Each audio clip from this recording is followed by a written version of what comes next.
Boa tarde a todos. É bom estar de volta aqui no NASP, na igreja, rever amigos de longa data. Nesta tarde vamos falar um pouco sobre versões bíblicas. Tem havido alguma agitação nos meios adventistas brasileiros recentemente em torno desta questão. Grupos adventistas têm feito algumas reivindicações e têm disseminado ideias e até mesmo literatura que tem deixado alguns de nossos membros confusos quanto a esta questão das versões bíblicas. Nesta tarde, portanto, vamos falar um pouco sobre isto, ver o que é e o que não é, como foi e como não foi, quando se trata de versões da Bíblia. O título é Qual é a melhor versão da Bíblia? Você certamente sabe que existem várias versões da Bíblia em português. Aqui estão apenas algumas delas, talvez as mais importantes ou as mais conhecidas. A propósito, ao final da palestra você terá o direito de fazer perguntas, se for o caso. Terei prazer em respondê-las. Existe a Almeida Antiga, lançada pela primeira vez em 1848 e 2 anos depois, já com algumas modificações. Existe também a Almeida Revista e Corrigida. A Almeida Revista e Corrigida é praticamente o mesmo texto da Almeida Antiga, revisado e corrigido, lançado no final do século XIX e depois passou por mais algumas correções ao longo do século XX. Almeida Revista e Atualizada, lançada pela primeira vez na década de 50, segunda edição 1993, foi por muitos anos a versão, digamos assim, oficial da CPB. Todas as publicações da Casa Publicadora seguiam a Almeida Revista e Atualizada. Muitos de nós que nascemos e crescemos na igreja, nós usamos a Revista e Corrigida. Esta foi por muitos anos a mais utilizada, a mais difundida nos meios evangélicos. Mas pouco a pouco a Atualizada foi ganhando espaço e mais recentemente a maioria de nossos membros talvez já usasse a Atualizada, que, como eu disse, era a versão oficial da Casa Publicadora, a versão padrão da Casa Publicadora. Almeida Revisada. Almeida Revisada foi uma tradução muito boa, feita na década de 60, mas que não teve tanta repercussão. Foi, de certo modo, ofuscada pela Almeida Revista e Atualizada, lançada pela Sociedade Bíblica do Brasil.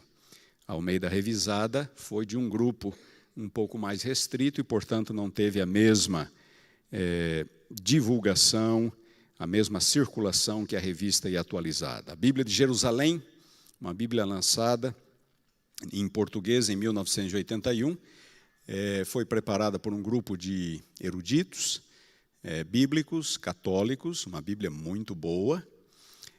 A Bíblia na linguagem de hoje, inicialmente em 1988, uma Bíblia numa linguagem bem coloquial, a linguagem quase que das ruas, das casas, uma linguagem bem simples. A Almeida Contemporânea também não teve muita aceitação, uma boa tradução, mas teve circulação muito restrita. Almeida Corrigida e Fiel, nova versão internacional, uma versão excelente da Bíblia, muito utilizada. A Casa Publicadora hoje usa bastante a nova versão internacional. Almeida Século XXI, uma versão relativamente nova. O Novo Testamento foi lançado em 2008. A Mensagem é uma Bíblia que tem tido alguma aceitação, especialmente entre os mais jovens. E, finalmente, a Nova Almeida Atualizada, que nada mais é do que a terceira edição da Almeida Revista e Atualizada. aquela terceira da lista. Almeida Revista e Atualizada. Primeira edição, 1959, segunda edição, 1993, e agora uma edição um pouco mais profunda dela, terceira edição, ela é chamada de Nova Almeida Atualizada. Foi lançada no final de 2017. Existem outras, como eu disse, estas são as mais conhecidas no mundo evangélico, no mundo protestante, inclusive, incluindo-se a Bíblia na linguagem de hoje, a Bíblia de Jerusalém. Pergunta, qual é a melhor delas? Qual é a melhor versão? São tantas as versões. Qual é a melhor? Como saber, como avaliar qual é a melhor versão? Estas aqui, grifadas em amarelo, são as mais utilizadas ainda hoje, como eu lhes disse, Revista e Corrigida, Revista e Atualizada, Nova Versão Internacional e Nova Almeida, que foi lançada recentemente pela Sociedade Bíblica do Brasil. Uma notazinha de vaidade, eu fui consultado para essa Nova Almeida.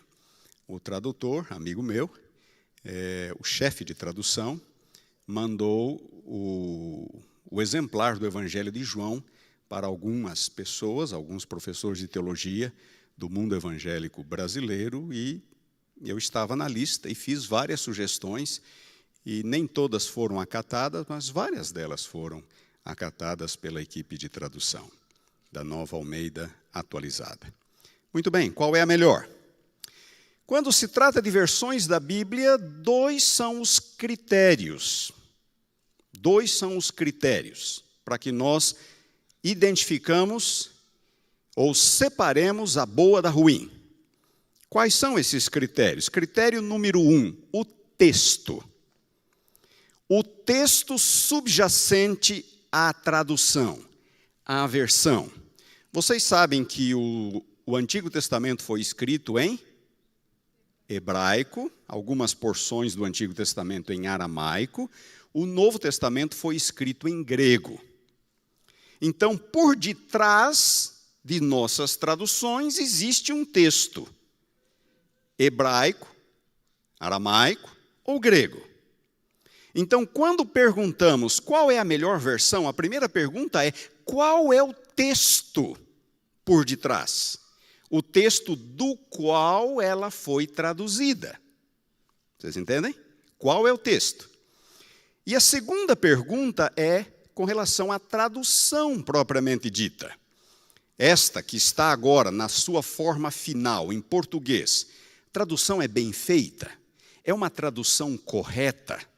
É uma tradução neutra ou ela tem alguma tendência, ela reflete alguma tendência mais para esse lado, mais para aquele lado? Como é a tradução? Dois critérios, portanto, para se avaliar uma versão bíblica. Qual é o texto do qual ela foi traduzida? Segundo critério, como que a tradução em si foi feita? Ela é fiel, um pouquinho tendenciosa, como é a linguagem. Nesta tarde nós vamos falar sobre ambos os critérios, mas eu vou me demorar quase que todo o tempo falando do primeiro critério, a questão do texto. É um pouco mais difícil de entender, em algum momento, alguns de vocês poderão achar o pensamento bastante confuso, mas tem que ver com as dificuldades naturais do tema, mas eu vou tentar tornar o assunto o mais claro possível. E, no final, vamos falar alguma coisa também sobre o segundo critério, o critério da tradução. Antes de mais nada, eu gostaria de fazer alguns comentários sobre o conceito de inspiração. Algumas pessoas, bons irmãos, acreditam que as palavras da Bíblia são inspiradas. Não, não é assim. Inspiração ocorre a nível de ideias, não a nível de palavras. As palavras que nós encontramos na Bíblia são humanas, mas as ideias são divinas. Deus inspirou os escritores com ideias. E cada um escreveu em suas palavras aquilo que Deus inspirou. Notem esta declaração de Ellen White. Não são as palavras da Bíblia que são inspiradas, mas os homens é que o foram. A inspiração não atua nas palavras do homem ou em suas expressões, mas no próprio homem, que sob a influência do Espírito Santo é possuído de pensamentos, de ideias. Mensagens Escolhidas, volume 1, página 21. E nós temos como demonstrar isto biblicamente. Nós temos como demonstrar isto biblicamente, que não são as palavras da Bíblia que são inspiradas, mas as ideias dos autores, e cada um escreve de acordo com suas próprias palavras, sua própria experiência, seu próprio conhecimento e assim por diante. Esta outra citação de Ellen White. A Bíblia foi escrita por homens inspirados, mas não é a maneira de pensar e exprimir-se de Deus. Vocês prestaram atenção nessa frase? Deus mesmo não se expressa assim. Estas expressões que nós encontramos na Bíblia são humanas. Deus inspira ideias, mas esta forma de expressar as ideias que nós lemos é humana, não é divina. Esta é da humanidade, a forma de pensar e exprimir-se. Os escritores da Bíblia foram os instrumentos de Deus, não a sua pena. Deus não ditou para eles, Deus inspirou suas ideias, seus pensamentos, e eles escreveram em suas próprias palavras, com base em sua própria experiência, inclusive com base na realidade que eles estavam vivendo naquele momento. Os mais idosos, como João, escrevem assim: filhinhos, estas coisas vos escrevo.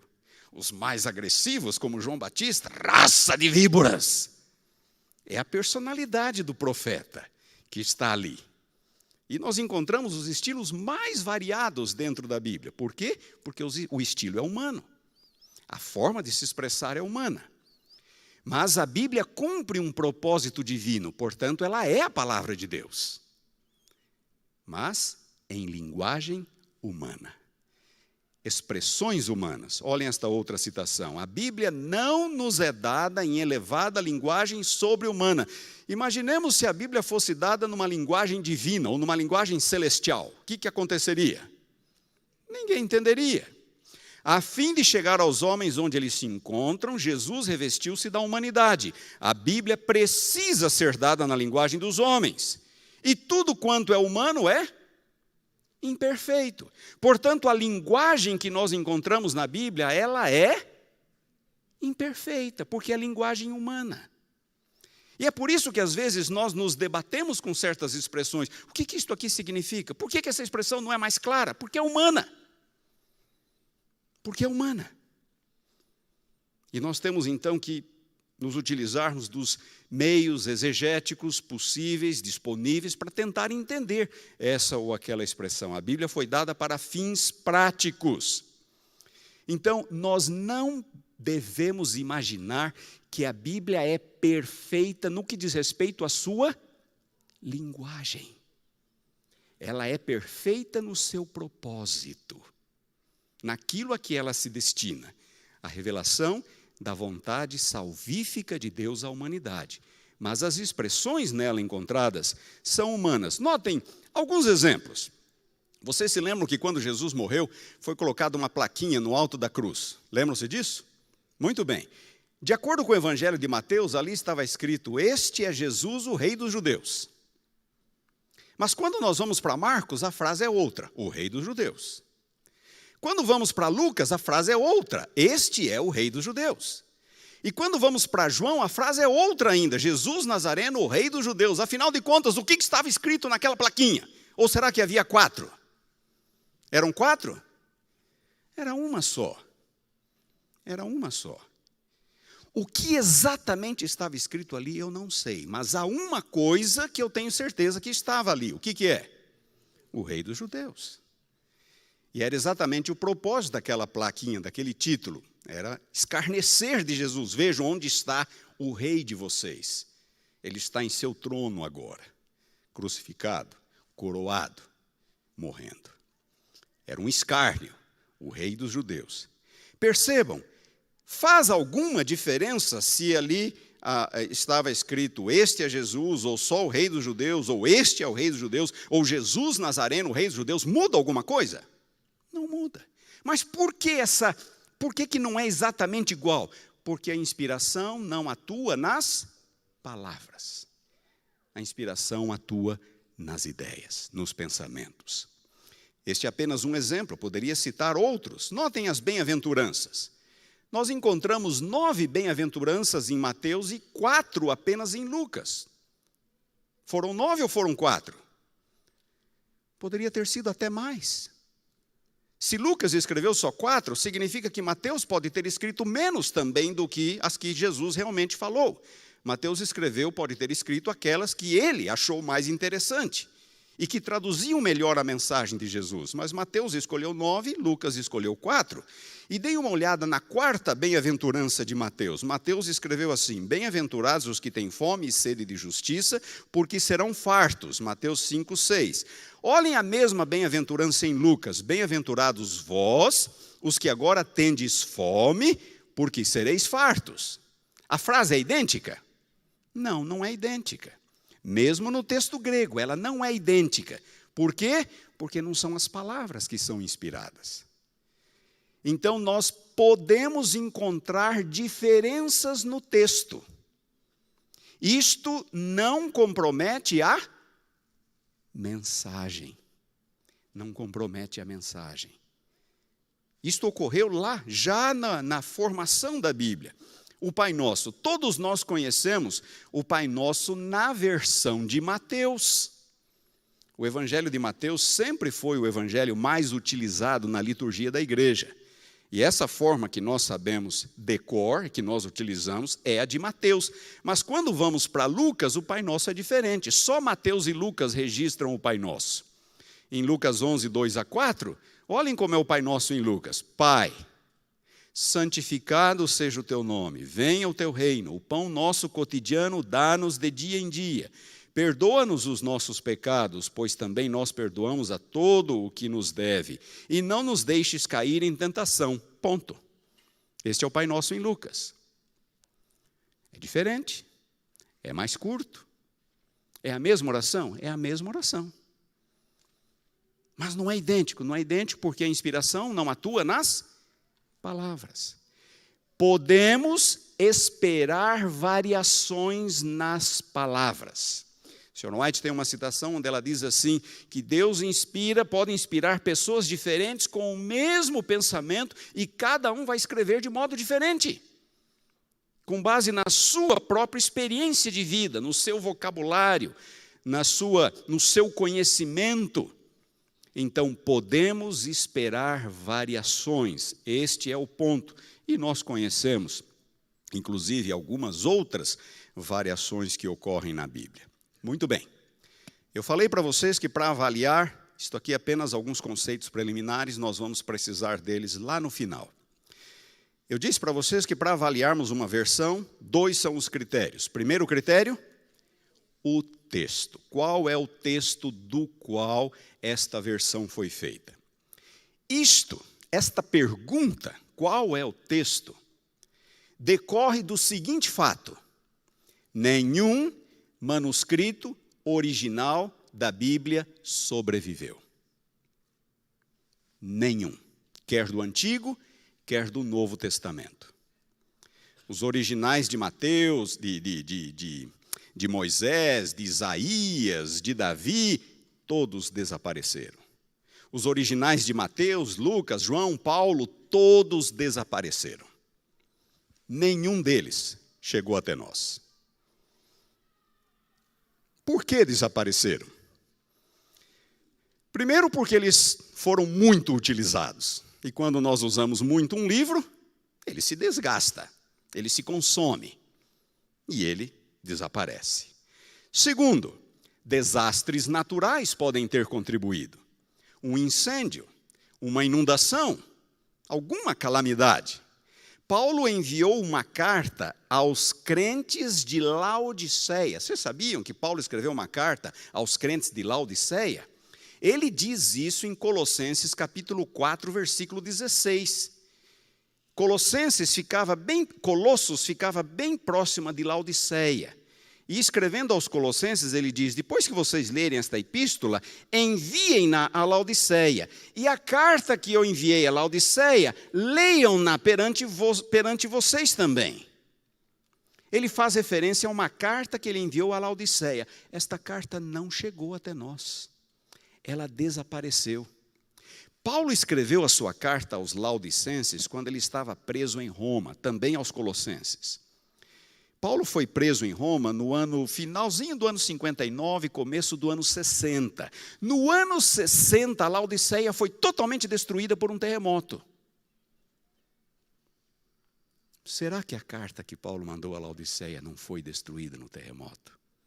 Nós só podemos imaginar. Poucos meses depois que Paulo enviou, a cidade foi devastada por um terremoto. Desastres naturais.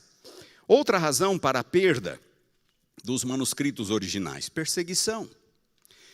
Eusébio de Cesareia foi um historiador cristão que viveu no início do quarto século. Ele viveu a transição do período de perseguição para o período de paz, logo após a conversão do imperador Constantino. Constantino pôs um fim à perseguição quando ele se torna cristão. E Eusébio de Cesareia relata haver visto com os próprios olhos pilhas de exemplares bíblicos sendo queimados em praça pública durante a perseguição. Será que algum original não foi queimado também, não foi destruído por conta das perseguições que o Império Romano impôs à igreja? Tudo isso é possível. A verdade é, nenhum manuscrito original sobreviveu. Nenhum. O que é que nós temos então? Nós temos cópias. Cópias manuscritas. Estas sim chegaram até nós. E onde estão estas cópias? Estão por aí. Estão em museus, estão em mosteiros, estão em bibliotecas, espalhadas pelo mundo cristão. As cópias produzidas já desde o final do primeiro, início do segundo século, estão por aí. Existe na cidade de Münster, na Alemanha, um centro que contém cópias de todos os manuscritos conhecidos. Todos os manuscritos. Então, se você quiser pesquisar um manuscrito bíblico, você não precisa ir até aquele mosteiro, até aquela catedral, ou até aquela biblioteca onde ele se encontra. Você pode ir a um único lugar, que é este centro de pesquisa em Münster. Ali você vê microfilmes, você vê cópias digitalizadas de todos os manuscritos conhecidos. Já estive nesse local várias vezes fazendo pesquisas. Você tem tudo ali. É extraordinário. Mas se você quiser ver a cópia física, você pode. Algumas delas são difíceis, de difícil acesso. Existe uma das cópias mais famosas, mais importantes do Novo Testamento no Museu do Vaticano. E o Museu do Vaticano não deixa qualquer um olhar esta cópia, de tão importante que ela é. Como eu sou qualquer um, não me foi permitido ver essa cópia. Eu cheguei ali e pedi. Falaram, infelizmente, não vamos lhe mostrar esta cópia. Levei cartas de recomendação e tudo mais. Eu estava trabalhando num livro na época, mas não me foi permitido. Eles guardam as 7 chaves. Muito bem. Nenhum manuscrito sobreviveu. O que é que sobreviveu? Cópias. Apenas cópias. Quantas cópias? O que eu vou falar para vocês hoje à tarde tem mais que ver com o Novo do que com o Antigo Testamento, por 2 razões. Eu sou de Novo Testamento, minha área de formação é Novo Testamento. Segunda razão, quando perguntamos qual é o texto por detrás da tradução, os principais problemas, as principais dificuldades têm que ver com o Novo Testamento e não com o Antigo Testamento. Por quê? Porque os escribas judeus, aqueles que faziam as cópias bíblicas, as cópias do Antigo Testamento, eram muito mais criteriosos que os escribas cristãos. Para o escriba judeu, o texto é sagrado, a letra é sagrada. Então, eles copiavam o texto Depois de pronta a página, eles contavam as linhas, contavam as palavras, contavam as colunas, contavam as letras, e se alguma coisa não batesse, eles rasgavam e começavam de novo. Eram extremamente zelosos, os escribas judeus. Ao fazerem assim, os erros eventualmente cometidos eram mínimos. Já para os escribas cristãos, o critério era outro. A mensagem era sagrada, não o texto, não a letra. Então, eles faziam ajustes de vez em quando para clarificar a mensagem, tornar a mensagem um pouco mais atual, uma palavra arcaica substituíam por uma palavra moderna. Por quê? Porque a mensagem era sagrada, não a letra, como para os judeus. Portanto, o que eu vou lhes falar tem mais que ver com o Novo Testamento. Do Novo Testamento, 5.800 manuscritos gregos aproximadamente sobreviveram. Chegaram até nós. São conhecidos. É pouco ou é muito? É pouco ou é muito? É muito. 5.800 manuscritos gregos, do século II ao século XVIII. A imprensa foi inventada no século XV, mas nem todos tinham acesso à imprensa de imediato, então manuscritos continuaram a ser produzidos até o século XVIII. É muito manuscrito. É verdade que nem todos são completos, alguns chegaram até nós apenas em estado fragmentário, mas é muito manuscrito. Estes manuscritos estão em papiro, pergaminho, papel. Papiro é um tipo de papel mais bruto, feito da planta papiro, que existia em abundância no Egito, na antiguidade. O pergaminho é pele animal, uma pele tratada.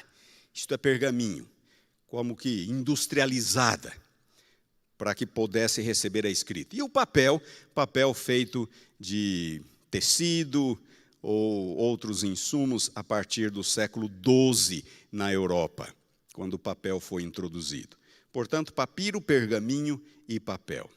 Mas não são só manuscritos gregos. Logo que o cristianismo começou a entrar em outras regiões, em outras terras, onde não se falava o grego, o Novo Testamento começou a ser traduzido na língua daquele povo.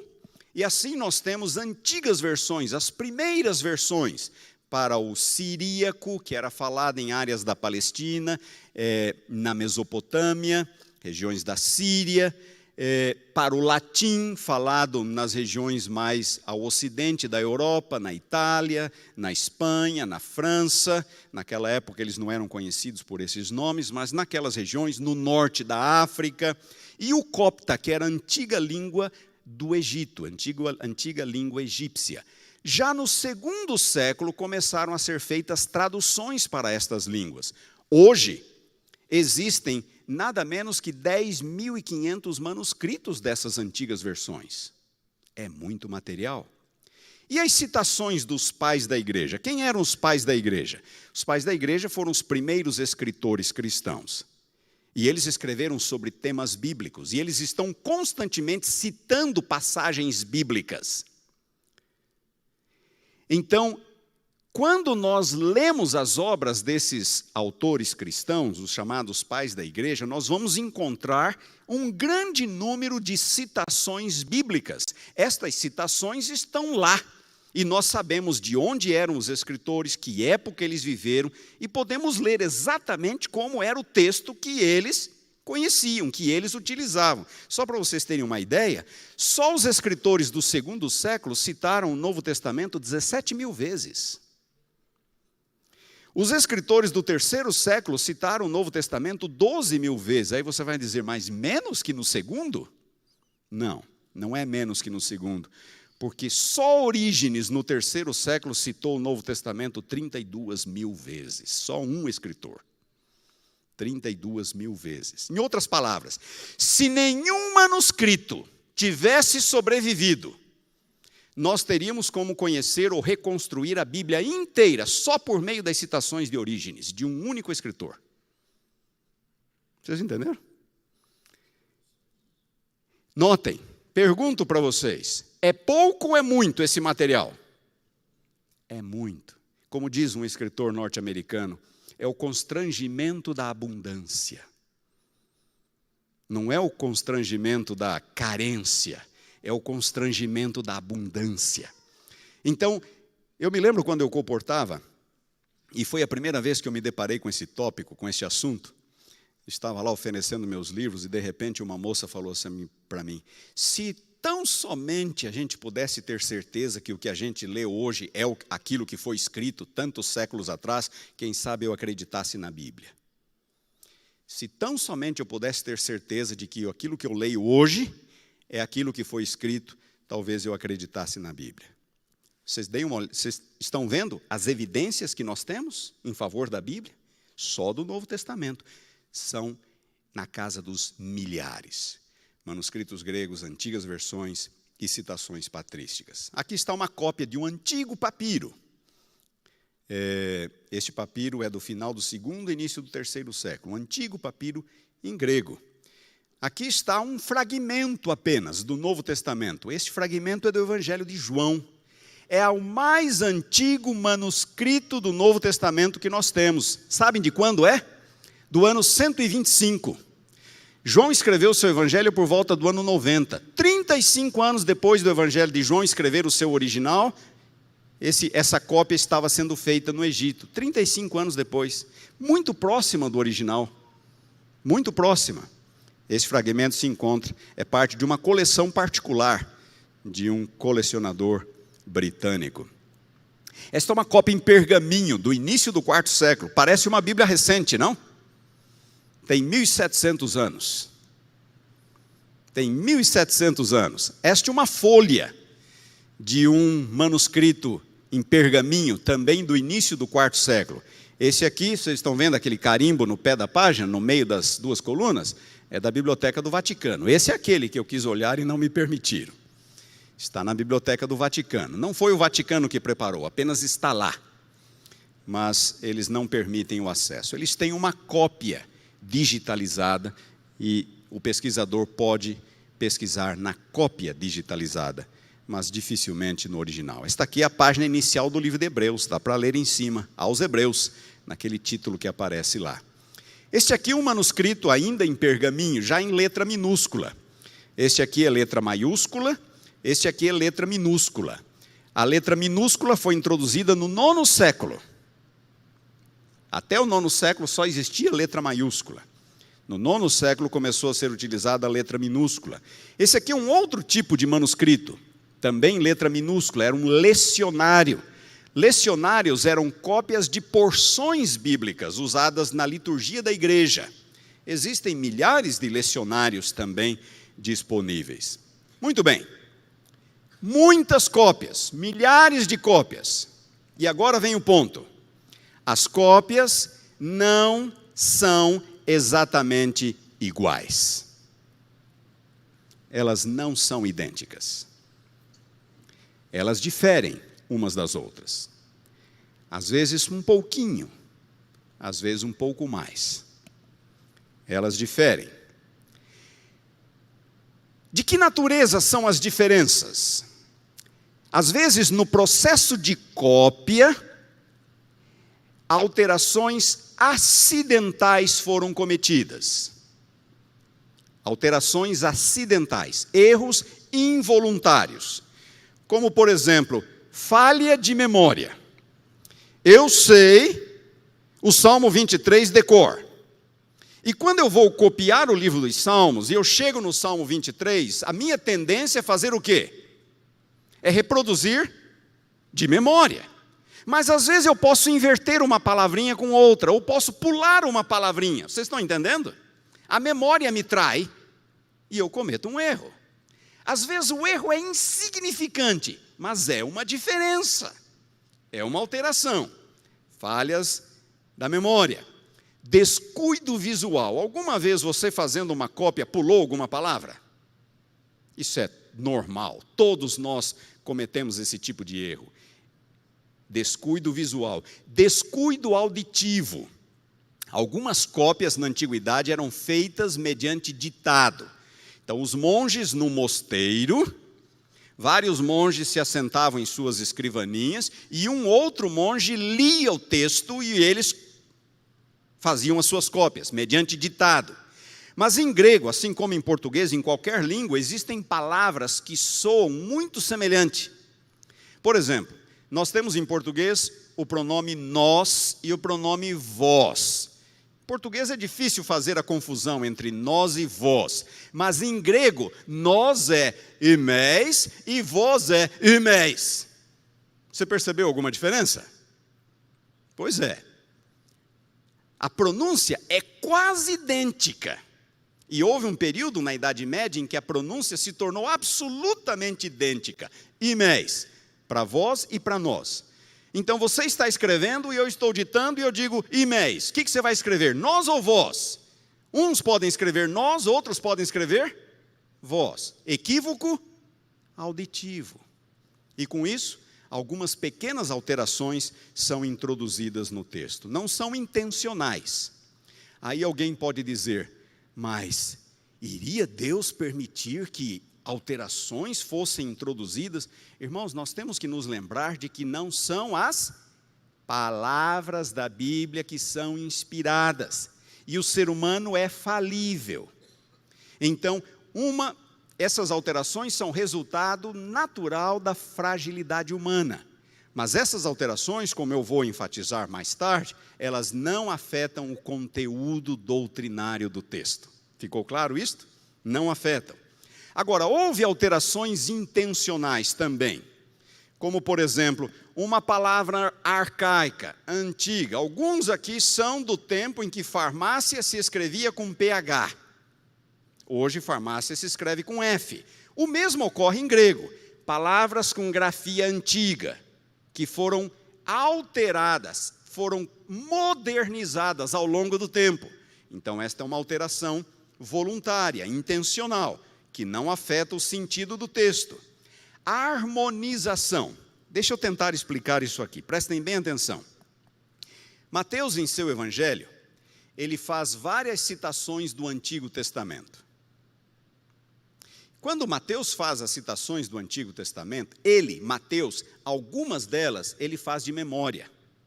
E por Mateus, fazer citações de memória, elas não são exatamente idênticas ao texto original. O copista, quando está copiando Mateus, se depara com aquela citação feita de memória, que não é idêntica ao texto do Antigo Testamento. O que o copista tinha tendência de fazer? De corrigir, para ficar exatamente igual a Isaías. Para ficar exatamente igual a Isaías. Ou às vezes uma declaração de Jesus que aparece em Mateus e Lucas. Tipo o Pai Nosso. A mesma declaração, mas não são idênticas. A versão de Mateus é um pouquinho diferente de Lucas. Quando o copista chegava em Lucas, a tendência dele era de corrigir para deixar exatamente igual a Mateus. O copista era tentado a fazer esta harmonização textual. Litúrgica, porque alguns textos eram usados na liturgia da igreja. E aí o copista, ao copiar o texto, ele acabava adaptando o texto à forma como a igreja o utilizava. Isso aconteceu com o Pai Nosso, por exemplo. E alterações de compreensão, para tornar o texto mais claro. Às vezes aparece a palavra espírito, sozinha. E o copista diz assim, isso aqui pode gerar alguma confusão, eu vou facilitar a compreensão. E ele acrescentava a palavra santo, Espírito Santo, para não deixar nenhuma dúvida de quem o texto está falando. Espírito Santo. Afeta o sentido? Não, não afeta o sentido, mas é uma alteração. Às vezes, um simples artigo, o ou a, pode ser omitido ou acrescentado. A alteração é mínima, insignificante, mas é tratada pelos estudiosos como uma alteração. Muito bem, as cópias não são exatamente iguais.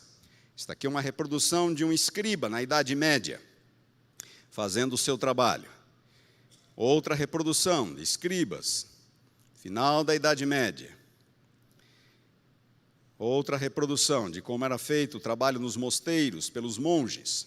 Muito bem. Quase todas as alterações são absolutamente inconsequentes. não mudam absolutamente nada. Alterações doutrinárias. Houve alterações doutrinárias do texto? Algumas são de caráter doutrinário. Isso é um fato. Não adianta nós omitirmos este fato. Algumas são. Mas nenhuma delas tem a finalidade de distorcer a doutrina ou inventar uma doutrina que não está lá. Vocês estão entendendo? Então, todas as alterações doutrinárias, elas apenas reforçam aquilo que a igreja crê. A ortodoxia cristã. Não existem doutrinas inventadas por escribas, inventadas por copistas. Doutrinas eram inventadas por hereges, que a igreja prontamente identificava e os excluía de seu círculo. Escribas alinhados com a ortodoxia, com a fé da igreja, não inventavam doutrinas, não acrescentavam doutrinas, não subtraíam doutrinas. Quando a alteração era de cunho doutrinário, elas apenas reforçavam as doutrinas da igreja, as doutrinas existentes.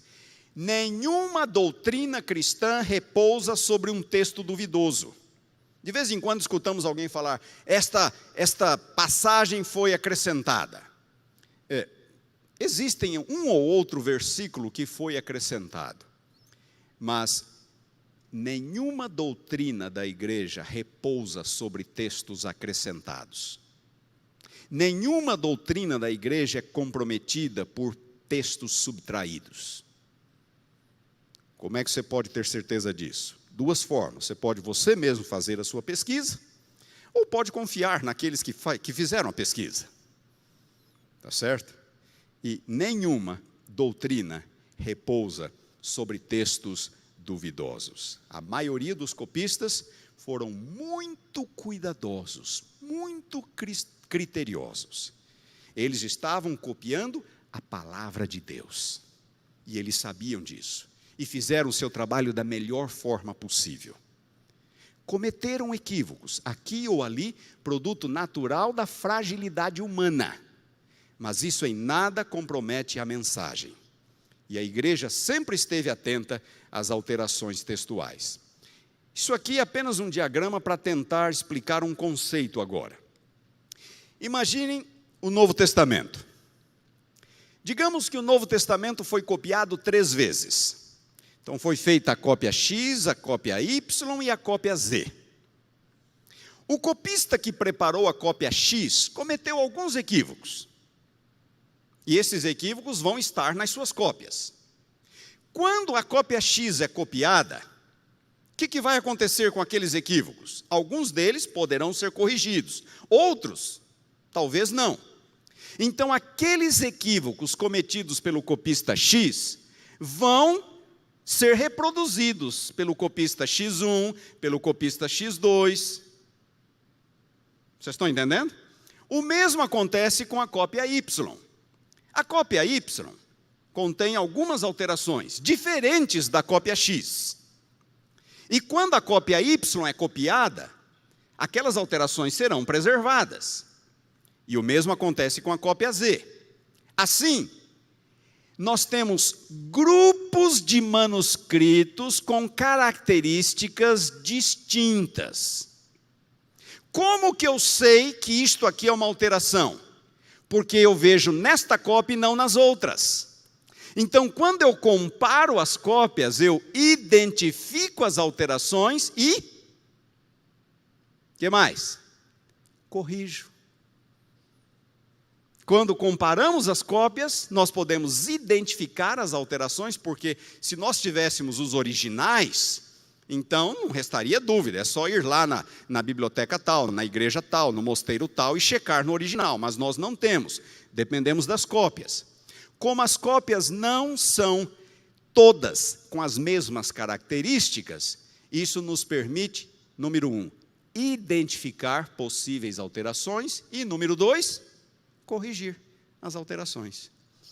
E aí eu pergunto, volta a uma questão que eu já falei. Quantos manuscritos gregos existem? 5.800. Quantos manuscritos das antigas versões? 10.500. É pouco ou é muito? É o constrangimento da abundância. É muito material que nos permite identificar com certeza possíveis alterações e corrigi-las. Mas o texto, lembre-se, inspiração não atua nas palavras. Inspiração não atua nas palavras. Esse é o mapa do Império Romano. O Império Romano pegava todo o sul da Europa, indo até a moderna Inglaterra, Portugal, Espanha, e do lado de cá, indo até a Mesopotâmia, e pegava também o norte da África, todo o norte da África, indo aqui do Egito, próximo da Judéia, até a parte da antiga Mauretânia, me parece que ali hoje é a região do Marrocos. Então, esse é o Império Romano. Agora, preste atenção. Bem no meio do Império Romano, você podia traçar uma linha vertical, Ao ocidente dessa linha se falava o latim. Na Europa central, ocidental e norte da África. E ao oriente dessa linha, ao leste, se falava o grego. Ali na Grécia, na Ásia Menor, região da moderna Turquia, na Palestina, no norte da África, Egito, se falava o grego. Isso nos dias dos apóstolos e séculos seguintes.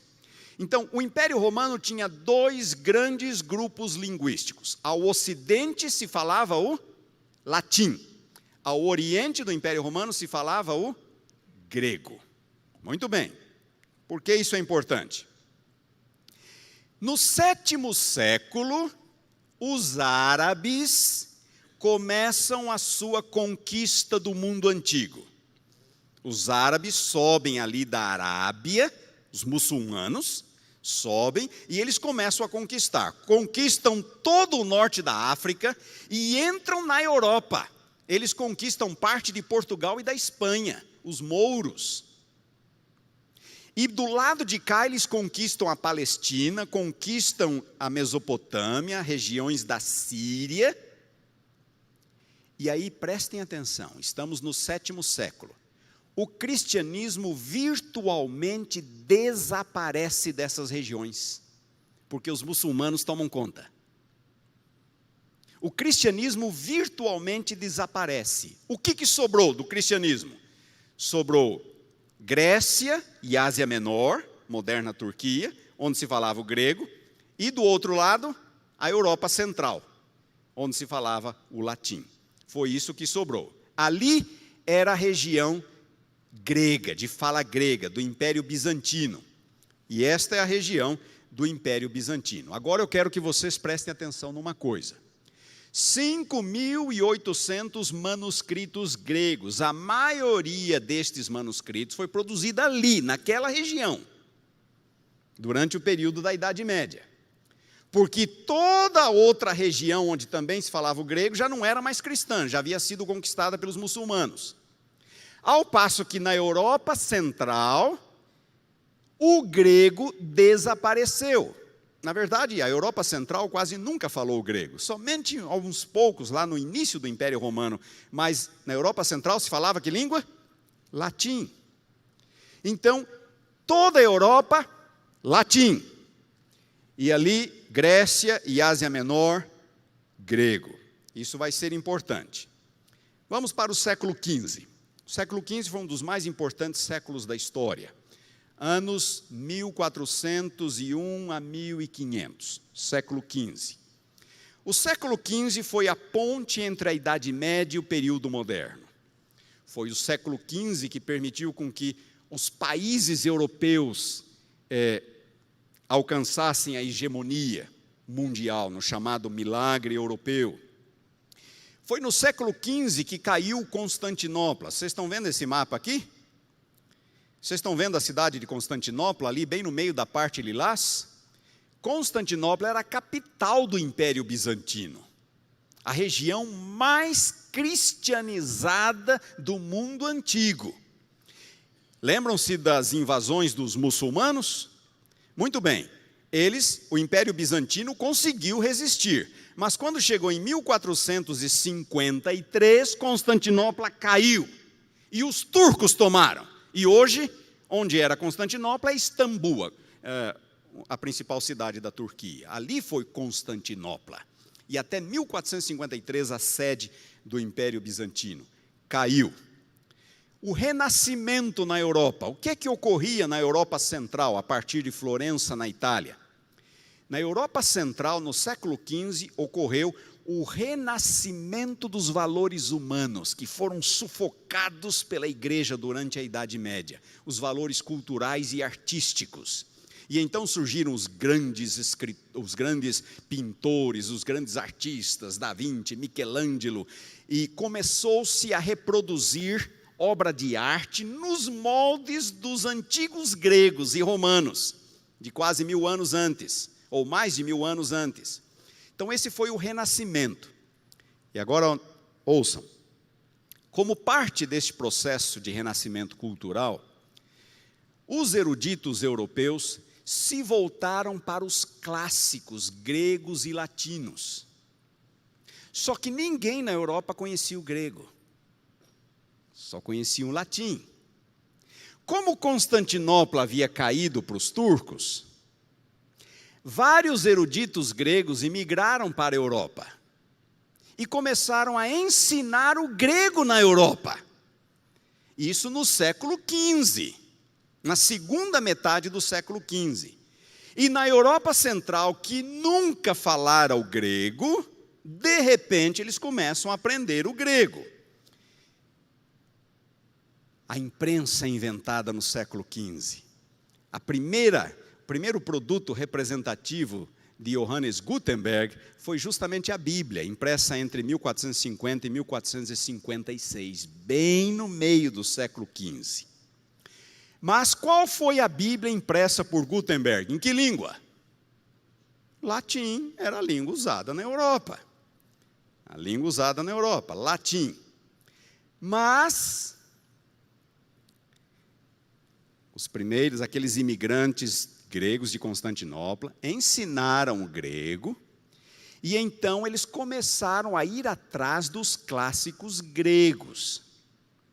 E nessa mesma época, um sacerdote católico, Erasmo de Roterdã, que foi um humanista, um erudito, no final do século XV, início do século XVI, publica o primeiro Novo Testamento em grego, 1516.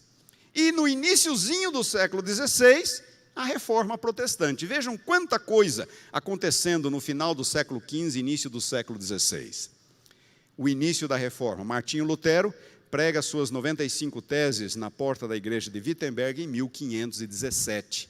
Erasmo publica o seu primeiro Novo Testamento grego em 1516.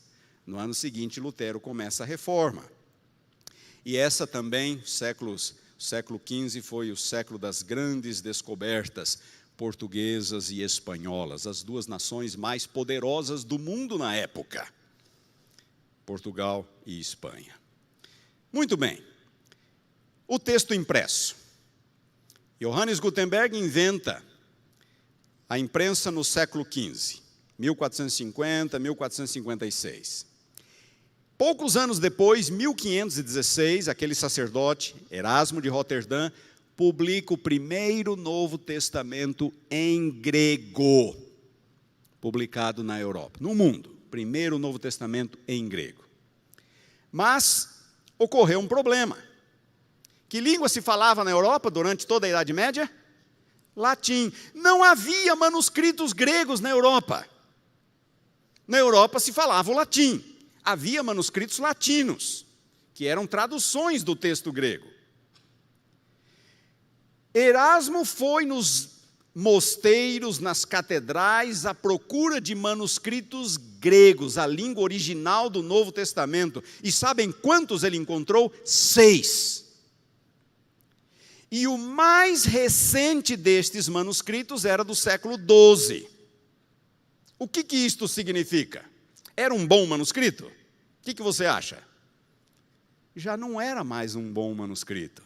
1.100 anos de distância dos originais. O texto já havia sido copiado e recopiado, copiado e recopiado, copiado e recopiado. E aqueles viciozinhos escribais estavam lá. Então, quando Erasmo publicou seu Novo Testamento em grego, em 1516, o texto não era absolutamente puro mais. Tinha algumas alterações escribais. O manuscrito mais antigo dos 6 era do século XII. Muito bem. A Reforma começou em 1517.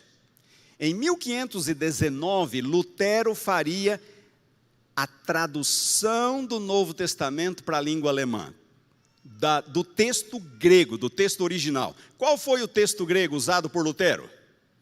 O de Erasmo, que era o que estava disponível na Europa. Lutero usou o texto de Erasmo. Era um texto bom? Não era o melhor. Não era o melhor, mas era o único que havia. Era o único texto grego que havia. O de Erasmo. Lutero faz a sua tradução do Novo Testamento em 1519. E todas as traduções protestantes que vieram em seguida tiveram como base o mesmo texto de Erasmo. Em alemão, em inglês, francês, holandês, espanhol e português, João Ferreira de Almeida, 1681. Teve como base o texto de Erasmo. A propósito, quem foi João Ferreira de Almeida? Onde João Ferreira de Almeida fez a sua tradução da Bíblia? João Ferreira de Almeida era um garoto português, 14 anos de idade, católico, se mudou para a Holanda. A Holanda era um país protestante, era calvinista. Ali na Holanda, João Ferreira de Almeida se converte ao protestantismo, ao calvinismo. Portugal, nessa época, já não era mais tão forte. Portugal tinha colônias no mundo inteiro, até do outro lado do mundo. Lembram-se, eu falei, uma das nações mais poderosas do mundo na época. Mas com o enfraquecimento do reino português, ele concentrou suas atenções em algumas colônias africanas e num país que era gigantesco. Que país era esse? O Brasil. E deixou as outras colônias mais menores, mais insignificantes, lá do Oriente, até porque eram muito longe, muito distantes. Quando os portugueses arrefeceram o controle das colônias asiáticas, os holandeses foram lá e tomaram o controle dessas colônias. Os holandeses. Os portugueses, quando lá estiveram, converteram os nativos para qual religião?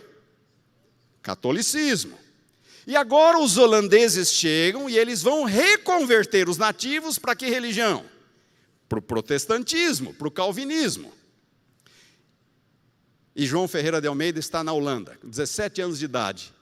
E aí começa a se fazer uma propaganda. Estamos precisando de gente que fala o português para nos ajudar no evangelismo lá nas colônias orientais. E João Ferreira de Almeida fala, eu vou. 17 anos de idade, ele embarca e vai para uma ex-colônia portuguesa na Indonésia, na ilha de Batávia. Hoje, a ilha de Java. E ali na Indonésia, para benefício das pessoas de fala portuguesa, para ajudar no evangelismo dessas pessoas, João Ferreira de Almeida fez a sua tradução para o português, lá na Indonésia, para evangelizar aquela ex-colônia portuguesa. João Ferreira de Almeida, ali na Indonésia, estudou num seminário calvinista, aprendeu grego, aprendeu hebraico, e foi ali que ele fez a sua tradução. E foi publicada em 1681. A nossa tradução, João Ferreira de Almeida, foi feita na Indonésia, por João Ferreira de Almeida, no século 17. Muito bem. Todas as traduções protestantes tiveram como base qual texto? O texto de Erasmo. Era um texto puro? Não. Mas era o que havia. Estamos falando da Europa ocidental, onde o grego não era conhecido ou começava a ser redescoberto, e Erasmo se baseou em meia dúzia de manuscritos, os que ele pôde encontrar, e o mais recente deles era do século XII. Meia dúzia de manuscritos, mais antigo do século XII. Interessante. Para o livro do Apocalipse, Erasmo tinha um único manuscrito, e era um manuscrito incompleto, faltava a última folha do Apocalipse. É o que tinha. E sabem o que ele fez? O que vocês acham que ele fez? Com aquela página que faltava. Ele retraduziu do latim. Ele pegou o texto latim e retraduziu para o grego. Só que Erasmo, ele era bom em grego, mas não era tão bom assim. Grego não era a primeira língua dele. Ele ainda era um estudante de grego. Ao retraduzir do latim para o grego, os últimos versículos do Apocalipse, Erasmo criou formas verbais em gregos que não existiam. Não existiam. Alguns verbos irregulares ele tratou como se fossem regulares. E o texto que nós encontramos em Apocalipse 22, 19, onde diz livro da vida, que foi o que Erasmo escreveu, e está na revista e corrigida, não aparece em nenhum manuscrito grego. Os manuscritos gregos trazem árvore da vida. Pergunto, o texto de Erasmo era bom? Não, o texto de Erasmo não era muito bom. Mas era possível ser cristão com aquele texto? Claro que era. Era possível ser cristão e acreditar nas mesmas coisas que nós acreditamos. Nós estamos falando de diferenças pequenas, que não afetam o conteúdo doutrinário do texto. Mas não era um texto muito bom. Erasmo também cometeu muitos erros tipográficos. Lembrem-se, a imprensa está dando os primeiros passos. Como que eles faziam? Eles tinham que pegar o texto, usar um pequeno canivete para gravar em madeira, letra por letra, depois colocar essas letras juntos, colocar tinta e imprimir a folha. Era possível cometer erros? Claro que era possível cometer erros. Erros tipográficos, muitos erros. O próprio Erasmo declarou sobre a sua obra, mais precipitada que editada, disse ele. Mais precipitada que editada. Bom, infelizmente foi assim que o Novo Testamento grego foi oferecido ao mundo, numa Europa onde falava-se principalmente o latim. E as primeiras traduções protestantes foram feitas desse texto aqui. Esse é o texto da Almeida Antiga. Esse é o texto da Almeida Corrigida. Você vai ver lá em Apocalipse 22, 19, livro da vida, que não aparece em nenhum manuscrito grego. Os manuscritos gregos trazem árvore da vida. E existem outras alterações também. Muito bem. Erasmo revisou o seu texto 4 vezes. Erasmo produziu 5 edições, entre 1519 e 1535. Depois de Erasmo veio um editor francês chamado Roberto Stefano, preparou 4 edições do texto de Erasmo. Depois veio Teodoro Beza, que foi discípulo de João Calvino em Genebra, preparou 9 edições do texto de Erasmo. A edição de 1598 foi uma edição famosa no mundo de fala inglesa, porque foi dessa edição que foi produzida a chamada King James Version, a versão do rei Tiago, que ainda hoje é a mais popular em língua inglesa. Foi feita da edição de 1598 de Teodoro Beza. E foram as edições de Beza que Almeida utilizou para preparar o seu Novo Testamento em 1681. Só não sabemos exatamente qual delas. Depois de Beza vieram 2 holandeses, parentes, tio e sobrinho, Abraão e Boaventura Elzevir. Eles prepararam 7 edições do Novo Testamento. Notem, todas estas são edições do texto de Erasmo. É o mesmo texto. Mas por que novas edições? Porque eles iam fazendo pequenas correções, pequenos ajustes. Então, nenhuma dessas edições é exatamente igual à outra. Vocês estão me entendendo? Nenhuma dessas edições é exatamente igual à outra. São revisões no texto, mas o texto é o mesmo, é o texto de Erasmo.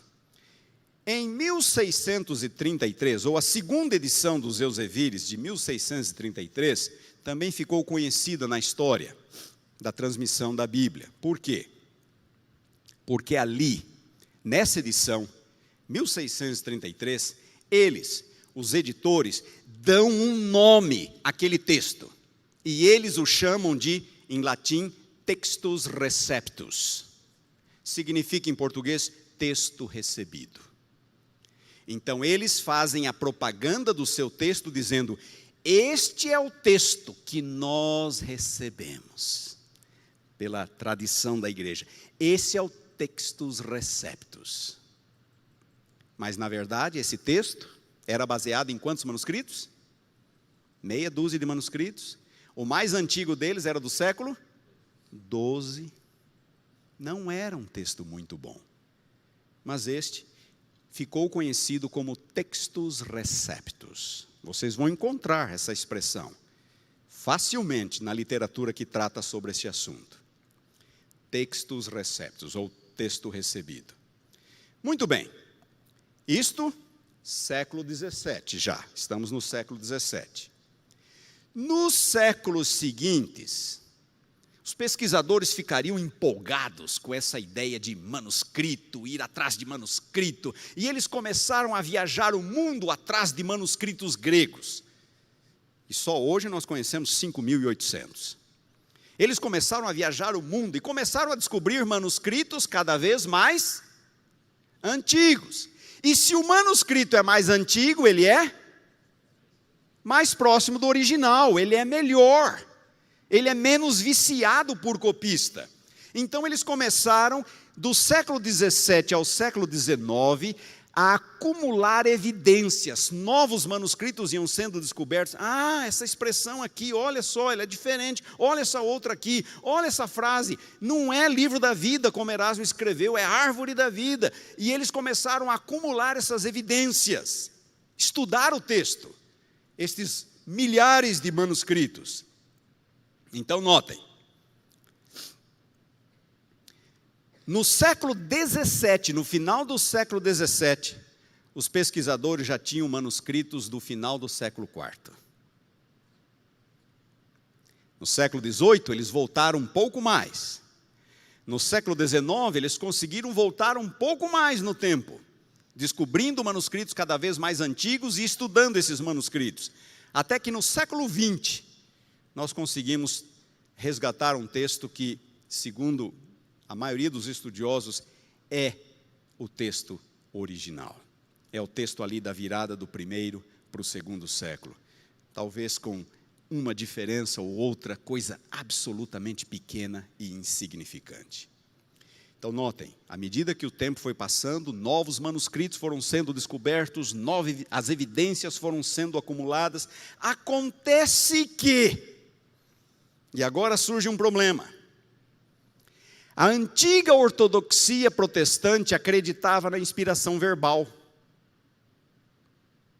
E o protestantismo havia surgido com qual texto? O texto de Erasmo, que recebeu um nome, em 1633. Qual era esse nome? Textus receptus, o texto recebido.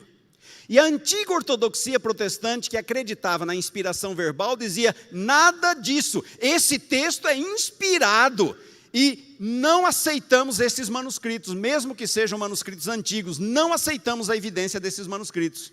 Claro, se a inspiração é verbal, a coisa fica complicada. Então, começou a surgir uma polêmica muito grande. Eles também diziam o seguinte, notem, dos 5.800 manuscritos que nós temos, a maioria deles traz o texto recebido. Portanto, esse é o texto original. O que você acha desse argumento? A maioria dos 5.800 manuscritos traz o texto recebido. Portanto, ele é o texto original. O que você acha desse argumento? Eu estou vendo alguns balançarem a cabeça assim. Eu já volto a esse ponto. Eles também dizem, esse texto é encontrado no mundo inteiro cristão. É a universalidade dos manuscritos, portanto é o texto original. E alguns chegaram até a dizer, foi o texto usado pelos valdenses.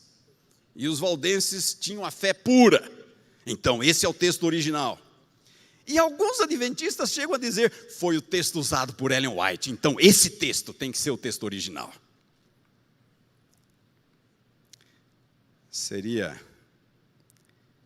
trágico, triste se não fosse cômico, não é? Seria cômico se não fosse triste, trágico. E existem várias pessoas que vêm, inclusive, com teorias de conspiração. Não, essas pessoas que estão tentando introduzir um texto diferente, pessoas que eram ligadas ao ocultismo e eram inimigos da fé, travestidos de ovelhas, lobos, estavam tentando desvirtuar e corromper a igreja. Tudo porque na base estava a crença na inspiração verbal. Crença na inspiração verbal.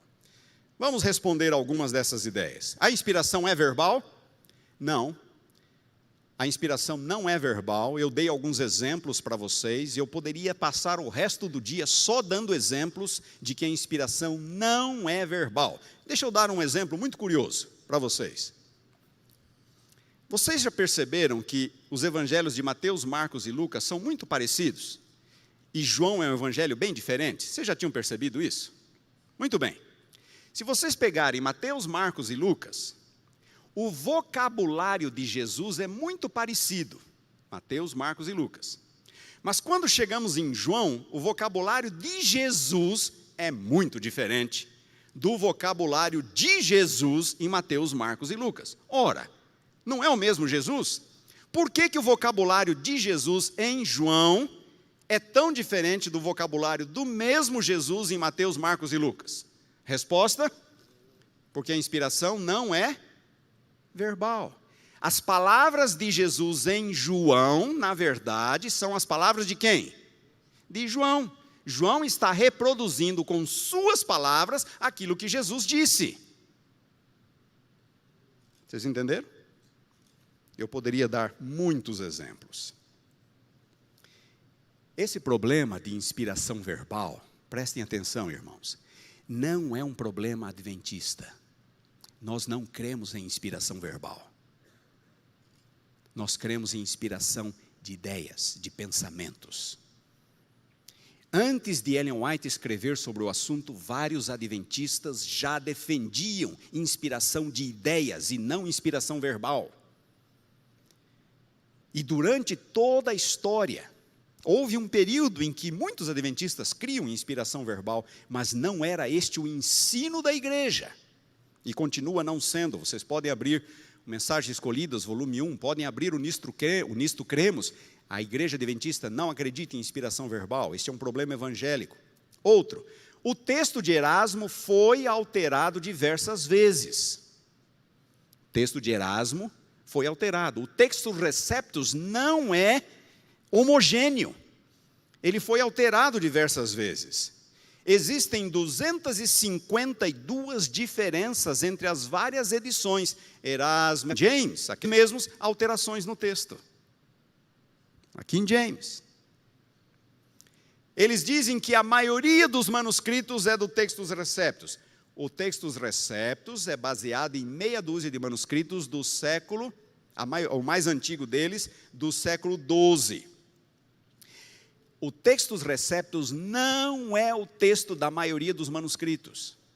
O chamado texto majoritário, que é o texto da maioria dos manuscritos, é um, o Textus Receptus é outro. Existem 1838 diferenças entre o texto de Erasmo e o texto da maioria dos manuscritos usados na Idade Média. Então, o Textus Receptus é um texto de meia dúzia de manuscritos, não é o texto da maioria. É um texto de meia dúzia de manuscritos. E outra, falar que a maioria dos manuscritos é do Textus Receptus é desconsiderar um fato muito simples. Cada século que passava, a população cristã aumentava no mundo. E se a população cristã aumenta, as cópias bíblicas também aumentam para atender a essa população. Então, falar que existem mais manuscritos medievais do que manuscritos antigos, ora, isso é tranquilo, ninguém questiona isso. Agora, falar que quantidade representa a qualidade, aí é diferente.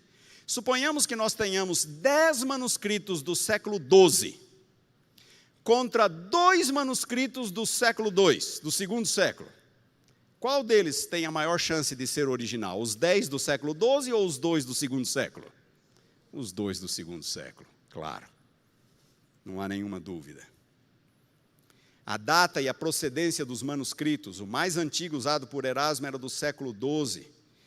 E o texto de Erasmo, aquelas características típicas do texto, não aparecem em nenhum manuscrito, senão a partir do IV século. Isso aqui agora é o que alguns adventistas dizem, foi o texto usado pelos valdenses. A história valdense tem que ser dividida em 2 períodos, antes da Reforma e depois da Reforma. Aquele período em que os valdenses mandavam missionários pela Europa com cópias bíblicas escondidas, sabem? Aquele período foi antes da Reforma, antes da invenção da imprensa. Nenhum daqueles fragmentos, daquelas cópias compartilhadas pelos valdenses sobreviveu. Nenhum. Não existe um único manuscrito que se saiba, este era um manuscrito valdense. Então pergunto, como que se sabe que era o texto usado pelos valdenses se nós não temos nenhum manuscrito?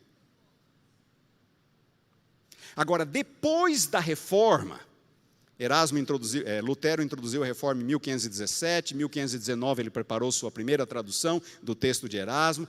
Em 1540, os valdenses fizeram a sua tradução também impressa, 1540. Este sim foi do texto de Erasmo.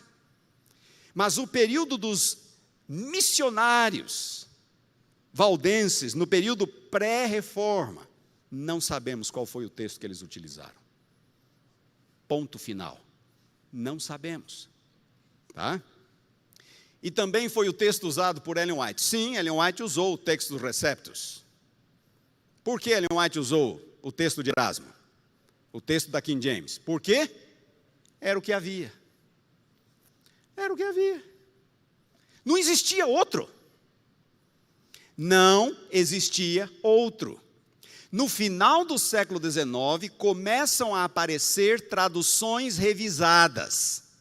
No final do século XIX, baseada em manuscritos mais antigos. Sabe o que Ellen White faz quando começam a aparecer versões revisadas? Ela começa a utilizar essas versões.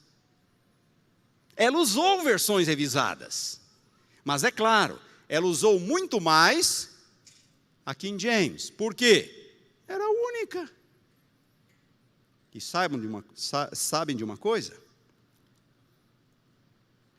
Se o fato de Ellen White ter utilizado o texto recebido, o texto dos Receptus, dá credibilidade a esse texto, eu faço uma pergunta para vocês.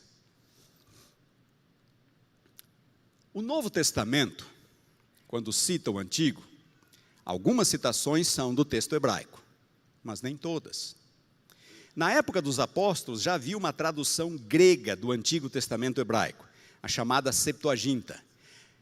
Várias citações do Novo Testamento, que nós encontramos no Novo Testamento, citações do Antigo, são da Septuaginta, não são do texto hebraico. No primeiro século também havia algumas paráfrases aramaicas, os targums, do texto hebraico. Alguns autores do Novo Testamento também citam os targums. E a maioria das citações do Novo Testamento, que o Novo Testamento faz do Antigo, são citações de memória. Então eu pergunto, se o uso que um profeta faz de um texto é critério para dizer se esse texto é inspirado ou não, qual é a versão do Antigo Testamento que nós temos que usar? Sendo que os escritores do Novo Testamento às vezes usam o texto hebraico, às vezes usam a Septuaginta, às vezes usam os Targums e às vezes não usam nenhum deles. Fazem citações de memória. Irmãos, isso não é critério. O texto deve ser estabelecido com base nele mesmo. Não é o fato de João ter usado esse texto que esse é o melhor, porque Paulo usou outro. Vocês estão me entendendo?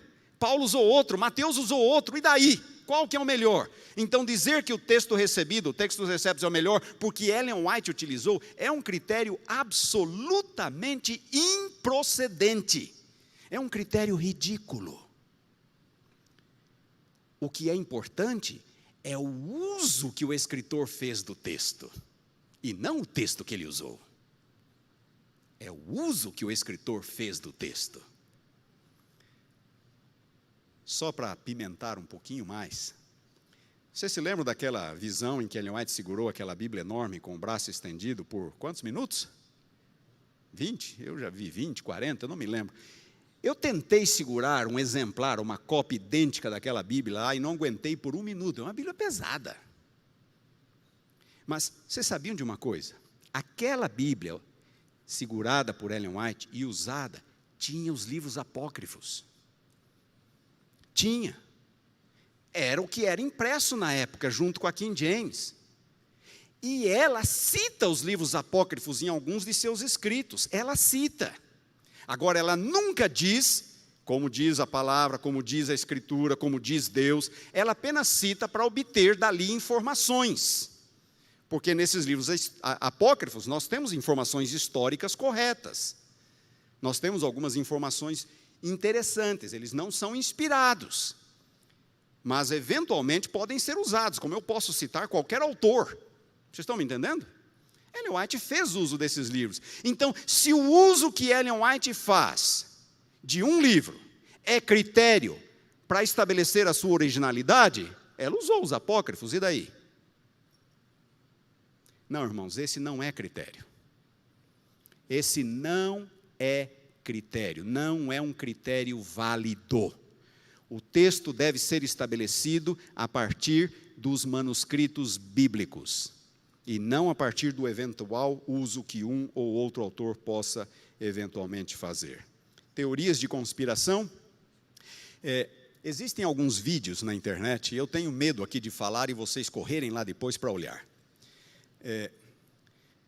Não que vocês não possam olhar, mas, sabem, de tanto a mente ficar sendo bombardeada com informações, essas informações vão ficando e vão fazendo parte do seu DNA cultural ou conceitual. Mas existem alguns vídeos de um tal de Walter White, é um autor adventista, que defende o textus receptus, com unhas e dentes. E ele fala, e ele cria, ele consegue montar um cenário, e você acaba, se você não conhece as coisas, acreditando nele. Tudo na base de teoria de conspiração. Ele faz ligações absolutamente absurdas, que não deveriam jamais ser feitas, e com isso tenta convencer o leitor de que o textus receptus é o melhor texto. Quem é Walter White?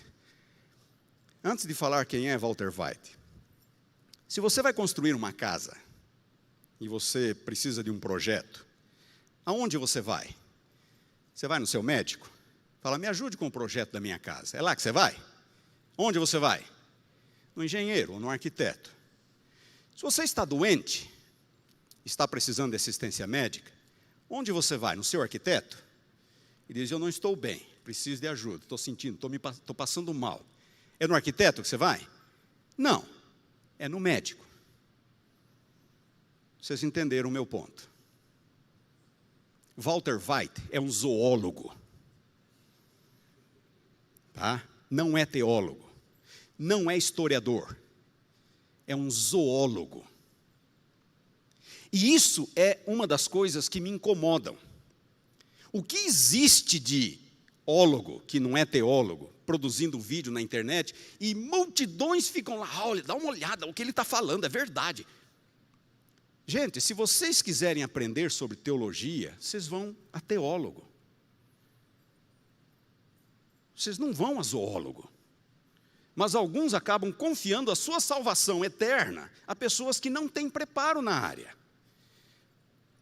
Os vídeos do Walter White e os artigos deles já foram respondidos mais de uma vez pela igreja.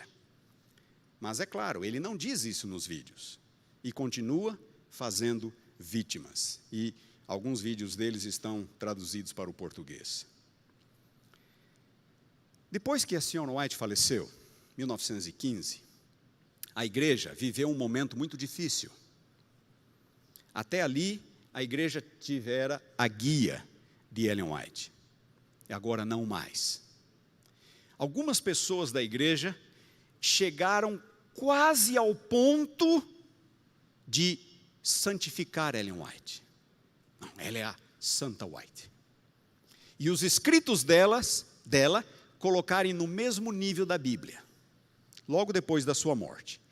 Na época em que Ellen White faleceu, o mundo evangélico vivia um movimento chamado de fundamentalismo. O mundo evangélico, principalmente nos Estados Unidos. Os liberais estavam atacando a fé tradicional. Os liberais. E os evangélicos reagiram fortemente.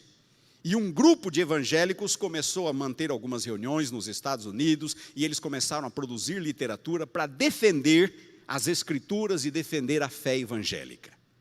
Nesse contexto de polêmica, os evangélicos defenderam inspiração verbal. Nessa mesma época, Ellen White falecia. E alguns adventistas participaram dessas reuniões. E eles voltavam para a igreja defendendo inspiração verbal, apesar das citações de Ellen White. Em 1919, ocorreu a primeira conferência bíblica da Igreja Adventista do Sétimo Dia, primeira conferência bíblica, e o assunto foi inspiração. Vários várias pessoas da igreja tentaram impor a crença na inspiração verbal e colocar os escritos de Ellen White no mesmo nível da Bíblia. A igreja rejeitou essas tentativas. 1919. A igreja rejeitou essas tentativas. Não é isso que nós cremos. Não é isso que nós cremos. Em 1930, um adventista, Wilkinson, publicou nos Estados Unidos uma obra defendendo o Textus Receptus, um adventista, e dizendo que esse era o texto que nós, a igreja adventista, deveríamos utilizar, entre elas, porque foi o texto usado por Ellen White. A igreja rejeitou esta tentativa. Rejeitou esta tentativa. Entre 1946 e 1952, surgiu uma versão revisada muito influente nos Estados Unidos, a Revised Standard Version. E, de novo, um grupo de adventistas disse, não, esse não é o texto, é o Textus Receptus. E, de novo, a Associação Geral, a Igreja Mundial interveio, e essa tentativa foi anulada. A igreja disse, não, nós não cremos no Textus Receptus, nós cremos sim nos manuscritos bíblicos. E nós reconhecemos o valor da pesquisa dos manuscritos. Isso na década de 40. Ellen White usou a King James, ela usou as versões revisadas da mesma forma. Ela só não usou mais as versões revisadas porque elas surgiram tardiamente e porque ela estava acostumada com a King James Version. Notem esta citação de Ellen White. Alguns nos olham seriamente e dizem, os da palavra inspirada, dizer que o Textus Receptus é o melhor, e especialmente de dizer que é o melhor porque Ellen White utilizou. Muito cuidado com isso. Pastor Hernani chegando é sinal de que está na hora de acabar. Versões em português. Muito bem. Algumas versões em português baseadas no Textus Receptus. No texto recebido. Aqui nós temos a Almeida revisada. Essa Almeida revisada não deveria estar aqui. Almeida revista e corrigida. Almeida contemporânea. Almeida corrigida e fiel. Lembram-se aquela primeira pergunta? Qual é o primeiro dos dois critérios? Saber o texto. De qual texto a versão foi traduzida? Muito bem, olhe na sua Bíblia, nas primeiras capas, você vai ver qual é a sua versão. Se você tiver Almeida Revista e Corrigida, Almeida Contemporânea ou Almeida Corrigida e Fiel, esta tradução é uma tradução do texto de Erasmo, que por sua vez é baseada em meia dúzia de manuscritos, o mais antigo deles do século XII. Agora, estas outras versões são versões revisadas, baseadas em manuscritos mais antigos. Baseadas em manuscritos do segundo século. Ali estão a Nova Almeida, que foi lançada 2 anos atrás pela Sociedade Bíblica. Ali está a Almeida Revista e Atualizada. Ali está a Almeida Revisada. Ali está a nova tradução na linguagem de hoje. Ali está a nova versão internacional. Ali está a Almeida século 21, a nova Bíblia de Jerusalém e até a Bíblia Mensagem. Estas são todas versões baseadas em manuscritos melhores e mais antigos. Está claro essa questão de texto? Muito bem, vamos adiante. E temos agora o segundo critério, o critério da tradução em si. Como avaliar uma versão? Qual é a melhor versão? Primeiro critério, texto. Segundo critério, a tradução em si. A natureza dessa tradução é literal ou é dinâmica? Uma tradução dinâmica é aquela que reproduz exatamente aquilo que o autor escreveu. A tradução literal. A tradução dinâmica é aquela que procura representar o pensamento do autor, não necessariamente as palavras do autor. O segundo critério é o critério da ideologia. Ela é neutra ou ela é tendenciosa? É uma tradução neutra ou ela foi feita para puxar um pouco de brasa para essa sardinha aqui? Para defender algumas ideias em particular, algumas doutrinas. Vamos lá, vamos falar um pouco, deixa eu exemplificar a tradução literal da tradução dinâmica.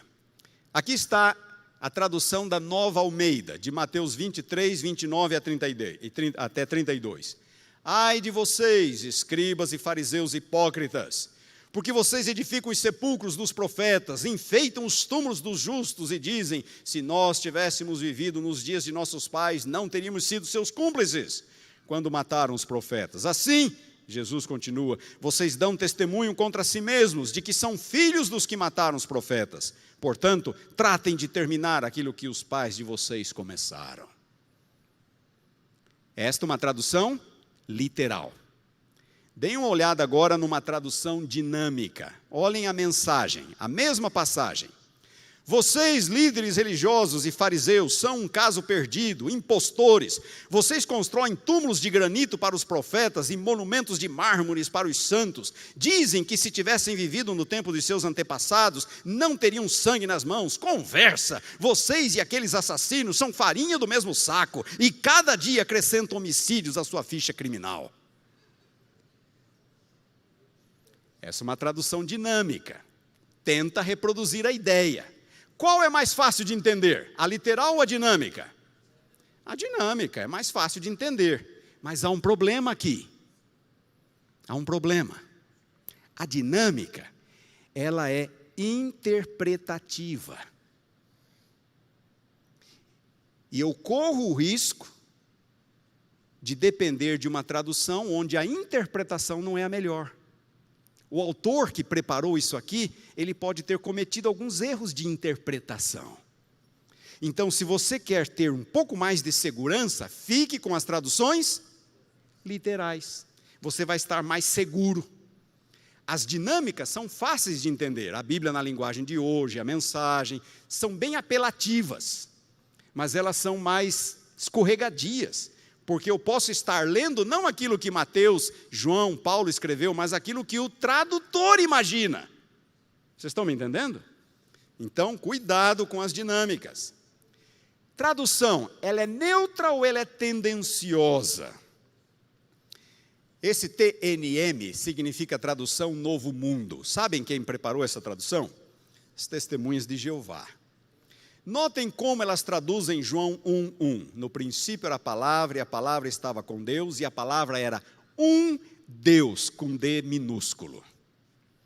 Essa é uma tradução neutra ou tendenciosa? Absolutamente tendenciosa. O texto grego não diz isto. Mas como eles não acreditam que Jesus é Deus, é assim que eles traduzem.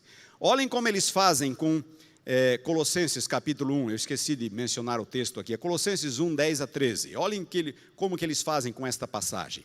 Ele é a imagem do Deus invisível, primogênito de toda a criação, pois por meio dele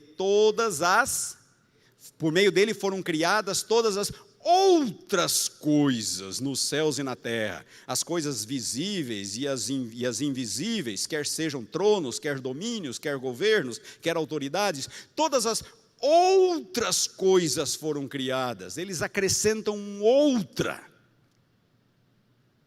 Por quê? Porque para eles Jesus é um ser criado. Então não é todas as coisas foram criadas, é todas as outras coisas, porque ele também é um ser criado. Isto é uma tradução tendenciosa.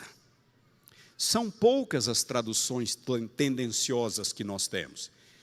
Quantos de vocês comprariam uma Bíblia sabendo que ela é uma tradução das Testemunhas de Jeová ou dos Mormons?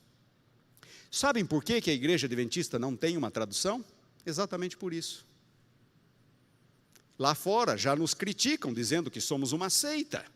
A Igreja Adventista não recomenda o preparo de uma Bíblia adventista, uma tradução. A Igreja Adventista reconhece o trabalho das sociedades bíblicas e recomenda aos seus membros que usem as Bíblias produzidas pelas sociedades bíblicas. Concordamos com tudo que eles escrevem? Não. Mas não vamos nós mesmos preparar uma tradução nossa. Isso geraria críticas, nos colocaria num papel que não gostaríamos de estar. E nós não precisamos. Qualquer versão bíblica, nós podemos ser bons adventistas do sétimo dia, inclusive com textos receptos. Porque eu falei para vocês que as diferenças não afetam conteúdo doutrinário, não dizem respeito a conteúdo doutrinário. Existem passagens, alterações de natureza doutrinária? Sim, existem, mas elas reforçam, nenhuma doutrina depende de um texto alterado, isso não nos deixaria, não nos tornaria menos adventistas. Notem alguns exemplos pontuais. Lucas, faltou mencionar o texto, é Lucas 16:16. Lucas 16:16. A Nova Bíblia de Jerusalém traduz assim: a lei e os profetas até João. Lucas 16:16. A lei e os profetas até João. A lei e os profetas o quê até João? Está faltando um verbo. Está faltando um verbo. E agora ouçam. Prestem atenção. É exatamente assim que Lucas escreveu. Lucas não tem um verbo ali. Não há um verbo. Lucas escreveu a lei e os profetas até João. A Nova Bíblia de Jerusalém traduz o texto exatamente como ele está. Olhem como aparece na Revista e Corrigida, na Almeida século 21 e até na Nova Almeida. A lei e os profetas duraram até João. Opa! Aí nós temos um problema. Certo? É uma tradução tendenciosa. Está querendo vender a ideia de que desde João, nada mais de lei e de profetas. É exatamente assim que está ali. Olhem como diz a Almeida Revista e Atualizada. A lei e os profetas vigoraram até João, a mesma coisa. Mas Lucas não colocou verbo. Por que não? Não sei, tem que perguntar para ele. Ele não colocou o verbo. Agora notem. Nós temos um recurso nos evangelhos que é muito interessante. Quantos evangelhos nós temos? 4.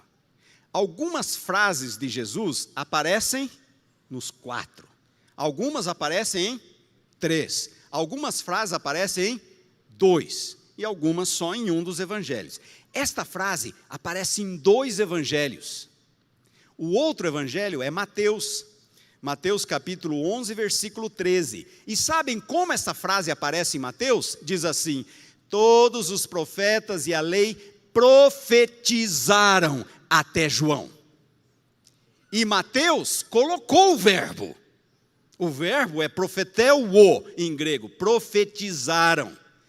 Todos os profetas e a lei profetizaram até João. Faz diferença dizer a lei e os profetas duraram até João e a lei e os profetas profetizaram até João? Faz diferença? Ora, e como faz? A lei e os profetas profetizaram acerca da vinda de Jesus até João. De João para cá é o período do cumprimento, não é mais o período da profecia, é o período do cumprimento. É muito diferente de dizer, a lei e os profetas duraram até João. Abram a Bíblia de vocês, por favor, em Lucas capítulo 16, versículo 16.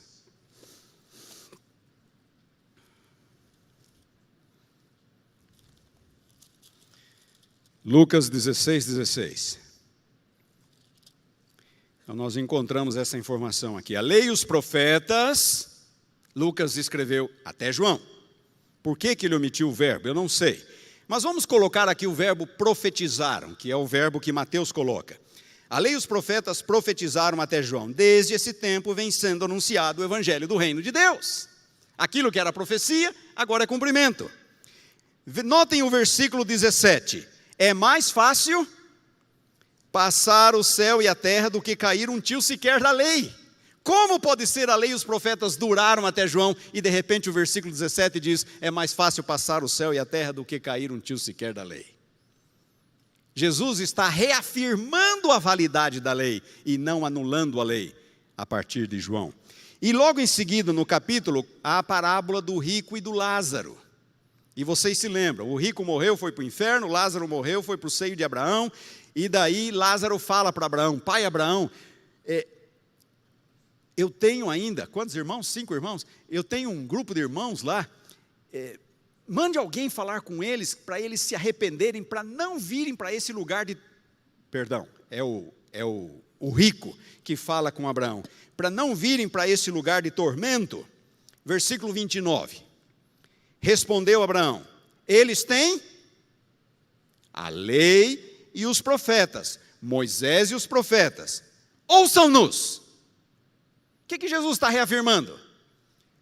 A suficiência das escrituras, da lei e dos profetas para a salvação. Mas ele insistiu, não, pai Abraão, se alguém dentre os mortos for ter com eles, arrepender-se-ão.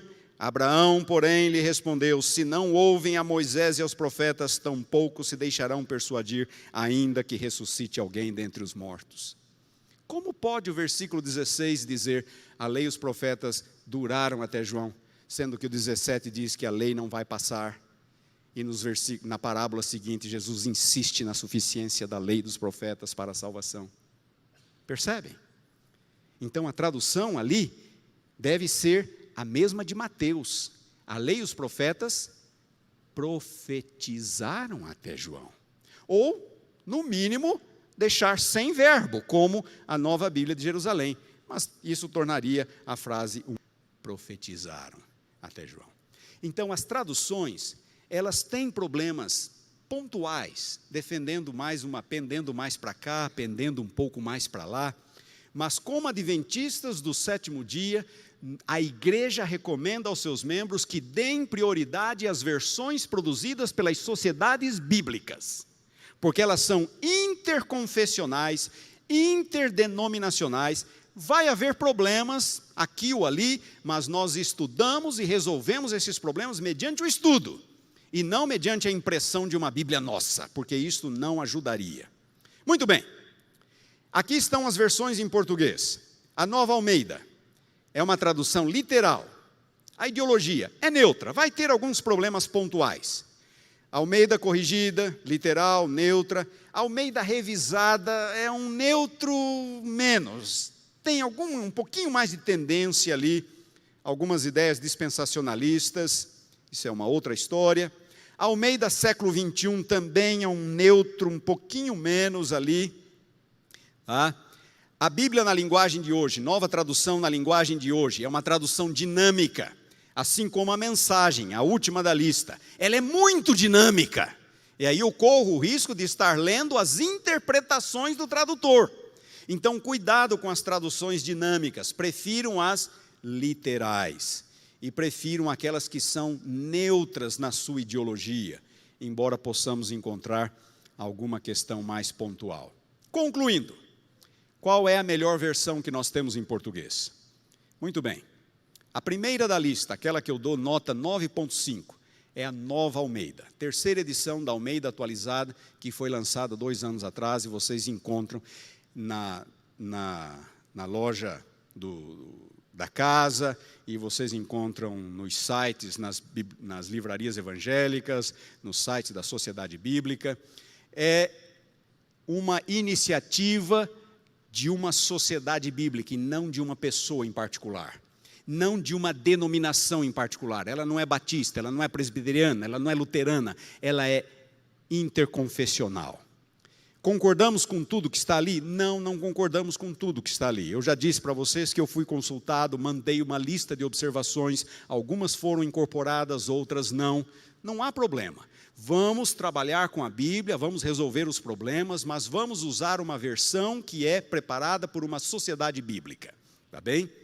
O texto dela, eu dou nota 10. Por quê? Porque é baseada nos melhores e mais antigos manuscritos, não é baseada no Textus Receptus, é baseada nos melhores e mais antigos manuscritos. O 9 que eu dou na tradução é porque tem um ou outro probleminha pontual ali, com o qual eu não concordo, então eu dou 9 na tradução, avaliação final 9,5.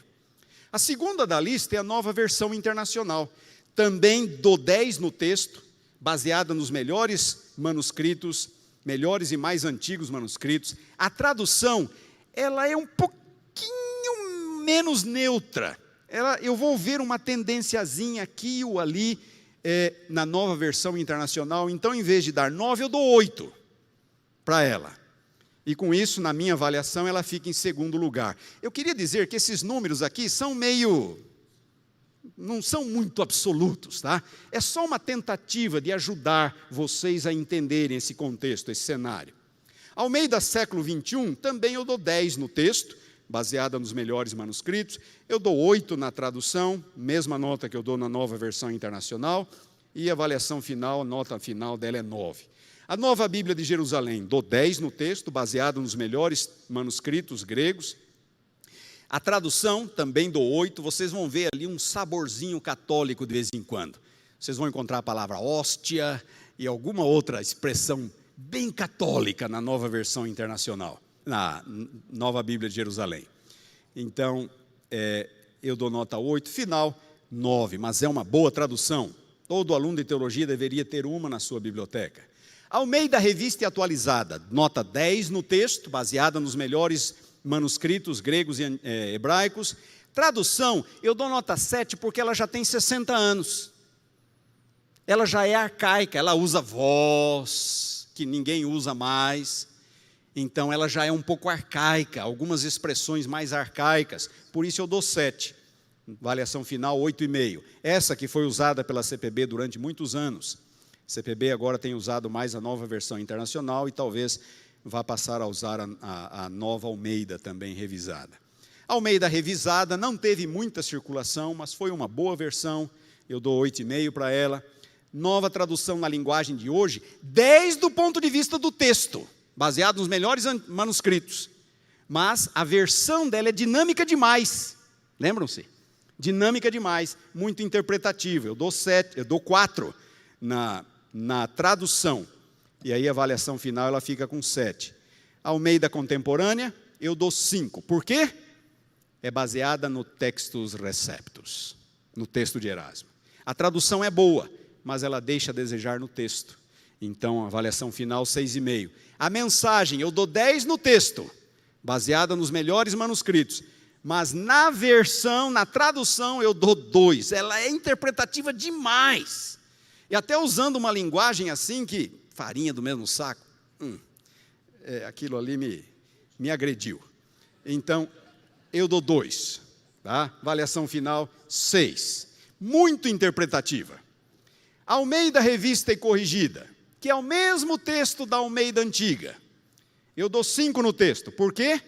Textus Receptus.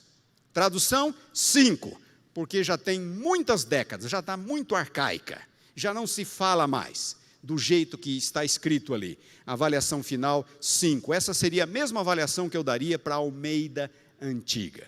E agora eu pergunto, é possível ser adventista com todas essas Bíblias? Sim, todas elas. É possível. Vamos ter problemas pontuais aqui ou ali, mas é possível ser adventista com todas elas. Eu recomendo usar aquelas que são um pouco mais literais e baseadas nos melhores manuscritos gregos e hebraicos. Eu acho que essa Nova Almeida ficou muito boa. Há algumas dificuldades ali.